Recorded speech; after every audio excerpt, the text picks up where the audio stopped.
How to delete Hinge account. Hello everybody and welcome to our channel. Today you're going to learn how you can delete your Hinge account. So please watch till the end to properly understand that tutorial. So basically I'm going into the app. This is a dating app.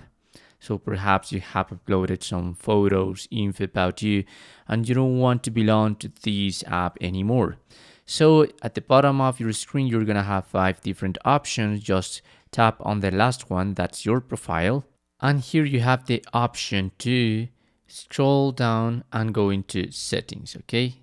So there in settings, you must scroll down a lot until you find the last two buttons, log out or also delete or pause your account. So I'm going to tap on the last one and you must to select an option. Perhaps you met someone or you need a break from dating apps or prefer not to say whatever you want, prefer not to say by now.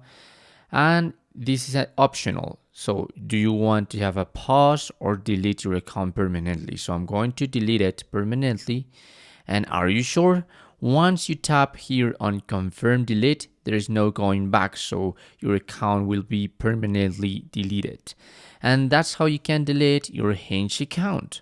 Thanks for watching.